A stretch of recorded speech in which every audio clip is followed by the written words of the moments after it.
So I'm positive everyone here knows Will Smith. He is the Fresh Prince of Bel-Air. He's the reluctant superhero John Hancock. He is the villain, Deadshot. He is Agent J from Men in Black. We all know him as the famous movie actor and TV show actor. And of course, we all know him for the ever so famous slap heard round the world. However, I'm not here to talk about any of those things. I mean, they will be addressed.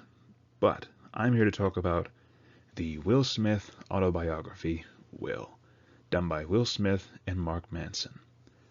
I gotta tell you guys, this book has been on my TBR list for a while, and I'm so glad I finally took the chance to read it, especially as this will be a big dive for autobiographies as well as non-fiction for me.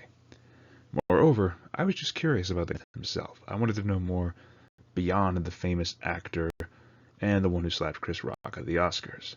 With that being said, let's get started. So before I begin talking about the book in earnest, I want to tell you all a bit of a funny story. So with this particular work, I actually started with the audiobook first, but then transitioned over to the hardback edition. Now here's the reason for that. I initially first picked up the audiobook because I was thinking to myself, okay, cool. I get to learn about Will Smith's biography through Will Smith himself narrating this book. And I was like, okay, very cool. I started this off, and I gotta tell you guys, Will Smith is a fantastic narrator. The only other experience I'd had with an audiobook before a couple of times, especially when it came to biographies, was Barack Obama narrating his of Promised Land. And I will say, compared to Barack, Will Smith has a much more energetic voice. He pulls you in. And the audiobook itself is fantastic with its own works of Will Smith himself talking, but it also is supplemented with musical pieces thrown in. But, unfortunately, the second disc of the physical audiobook wasn't working for some reason. And believe me, I tried with multiple different CD players just to see if it might have been the player itself, but no, it was the disc. So I took it back to my local bookstore, got it all back in credit, and then went ahead and bought the hardback edition, which was being sold at 20% off. Now I will say, the hardback itself is how I finished the whole story. But one benefit that I will say the hardback edition has is that it comes with some very nice pictures thrown in of Will Smith's early childhood all the way to his adult years, both as an actor as well as a father. And I gotta say, those were very cool to see, especially the neat little captions. Some of which were funny, some of which were just cool. But regardless, in both cases with the audiobook and hardback, you are getting a good benefit. With the hardback, you get to see some cool photos of Will Smith's life. But with the audiobook, you hear Will Smith himself narrate his work. I will say, this novel itself was written so very well. Because it is written from Will Smith's point of view. And regardless of whether you listen to the audiobook or read the hardback edition, it feels like Will Smith is talking to you personally. He is telling you about his life. You can hear his voice, both physically and mentally, in your head, like he is just sitting in a room with you, conversing with you, telling his story. And I think that is a brilliant way to put it. More than that, though, on to some highlights for the story. I will say, I was genuinely shocked by some of the details I learned about Will Smith's background, as well as some of his personal life. For instance, I was not expecting the whole story of Will Smith to start with a troubled household, where his father, though actually around, was an abusive alcoholic who was constantly working and had a more militaristic attitude that Will and his family feared him for, especially with his whole mantra of if two people are in charge, everybody dies. Which in some cases can be true, but more often than not, this inspired an air of fear. And having Will Smith essentially be kind of the outcast in his own neighborhood, growing up in the West Philly ghetto, it was interesting. to learn about that side of him, his early childhood, how his family was split apart with his brother Harry being the fighter, his sister Ellen being flight, and him being the pleaser, trying to prevent his father's wrath by being an entertainer, by trying to be funny, and in some cases bringing a light of life to his mother, who had to suffer the worst of the abuse. And this all results in his mother essentially walking out of the house. Not really not being a part of Will Smith's life anymore, but not living in the same house as her children. That alone was a bit of a shock. But then afterwards, learning about his high school days, and then further on his hip-hop career, which I'm going to be honest with you guys, I did not even know Will Smith was a rapper at one point. I did not even know that the Fresh Prince name was actually a nickname he inherited from his high school days, which became his moniker as a rapper, and then it becomes known as the Fresh Prince of Bel-Air. That to me was a surprising fact to learn.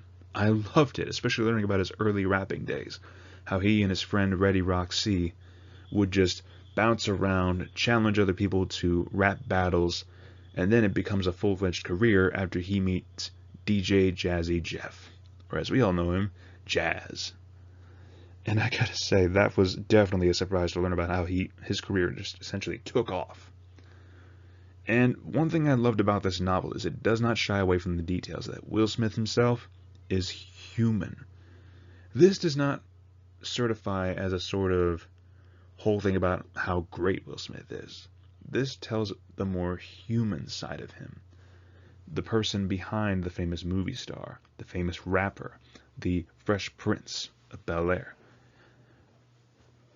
This humanizes Will Smith in a great way, in my opinion. It shows that he himself has his own struggles, his own problems that he has to deal with, whether it's with his loved ones or his personal career. Hell, it was fascinating to learn about how his hip-hop career took off, only to have a sheer plummet after finding out that his high school sweetheart had cheated on him while he was on tour. And from there, he goes in a downward spiral of reckless spending and sleeping around with other women. At one point, he has a full-fledged mansion with 3 cars. And then he goes on to try to record his second album in the Bahamas, only to wind up just fooling around that whole time. And then his manager calls in his dad. And that was a moment when you know Will Smith messed up. And that was actually a terrifying moment at that point. Like, when I reached that point in the audiobook, and even in the physical copy, as soon as they said his dad showed up, I was like, oh, this is not going to end well. And then to see how he goes from his worst part of his life, like his sheer in the pits moment as a rapper, only to then be brought up as an actor with the Fresh Prince story. Like, that was his fresh start, in a way. And from there, it just spirals up into a famous movie actor. How he meets Jada, how he meets her, falls in love, marries her, and even his first wife, Cherie, and their falling out due to his beginning as an actor, where he eventually falls into the actor's trap of becoming too much like one character while losing his actual identity. Which that is a terrifying trap that I did not even know about. It was interesting to take a look at the actor's world through Will Smith's words. And from there, we learned about behind the scenes of Men in Black, Fresh Prince, as well as things like Bad Boys, where he meets Michael Bay. And the way Will Smith writes out Michael Bay, that guy is loud. Which doesn't surprise me, because the guy is an action movie director, but still. Anyways. But then we also see the struggles he deals with his family, how his son Jaden was kind of estranged from him for a while, as well as his daughter Willow, having to shave her head after her hit single of Whip My Hair, just to get Will to stop and actually acknowledge how she's actually feeling. And it's interesting to see Will Smith expose his own issues, his own downfalls, shortcomings, all of that. How he has that militaristic attitude that he inherited from his father, and how it has affected his personal relationships from that point on, as well as him learning how to surrender. It was an interesting character arc to see him struggling here, but then learning from this. It was interesting to see him confronting his own personal demons in his own therapy sessions. That was cool. And because of this, it feels like this book was reading out more like an epic drama at times than an autobiography, showing the various rises and falls and rises again of Will Smith's life. That guy has a full roller coaster of a life, and I was hooked from start to finish. I'm not kidding when I say I could not put this book down. Okay, I think I've sung its praises enough. Let's move on to random thoughts.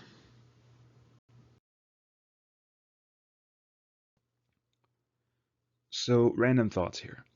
There were actually two moments in the book that really spoke to me in some way, and I just want to talk about them for a second. The first one was, in fact, the wall, the opening chapter of the book, where it talks about a moment in Will's life where he and his brother Harry were tasked by their father to build a brick wall. And I love how it describes it, how at one point they think this is an impossible task, only for their dad to come up and give them a profound lesson. Stop thinking about the wall. Your job is to lay this one brick. And then, I love how it changes that from what might seem an impossible task to just simply doing one small thing. And I love how Will Smith took this as a philosophy, where your life is a sheer pile of insurmountable bricks, and that every day you wake up, you lay another brick. You go to work, lay another brick. And how he describes it is to quote here, marriage failing, lay another brick. Album sales are dropping, lay another brick. That was a profound lesson that I didn't think I would get from an autobiography, but it works. It is a lesson that you can apply in real life. The second time was during Will's rap career, the second album that was completely failing because he was too busy screwing around in the Bahamas, when his dad comes in and puts a stop to all of that. To quote here, now you can bullshit, just don't bullshit when you're on the clock. This is not going to last forever. End quote. I absolutely love that kind of line, because while it is a rough way to put it, it is very true. You can still mess around and have fun. Just don't do it when you're expected to work, because then the quality of your work drops and you become less reliable because of it. I actually like that. Those are some good quotes to learn, but those are some good lessons to learn and apply to your regular life. They might seem harsh, but at the end of the day, they provide a good lesson. Okay, moving on. Let's move on to the overall score. Though you all should know what I'm going to give it just by the sheer praises I've been heaping on this thing. And if you all guessed it, you guessed correctly. Will, by Will Smith and Mark Manson, scores a solid 10 out of 10 in my book. I loved this autobiography from start to finish. Like I mentioned before, I had a tough time putting this book down because every time I would get to a really good part that would have me hooked, but then I'd have to go back to work, or I'd have to just stop what I was doing and do something else. But every single time I was thinking, okay, let me just finish this, then get back to the book. I was hooked. And if you guys are interested to learn about Will Smith, as well as to learn about his life, if you really want a good autobiography to dive into, I cannot recommend Will enough. I would recommend it for any person who's a fan of biographies or nonfiction, or if you're just interested to learn about the character of Will Smith. A solid 10 out of 10. And if you guys know any other autobiographies or biographies I should dive into, please let me know. Or if you want to see the ones I've already got, I'll leave a link to that short in the description down below. And if you guys like what I do, thank you so much for listening to this crazy man's ramblings. I really appreciate your all's support. If you like this video, feel free to leave a like, comment your thoughts on the review down below, or if you have any suggestions, also comment those down below. And if you like this channel, feel free to subscribe. Your support is more than appreciated. Again, thank you all so much for listening. This is Rambling Collector, signing off. Until next time, my fellow readers.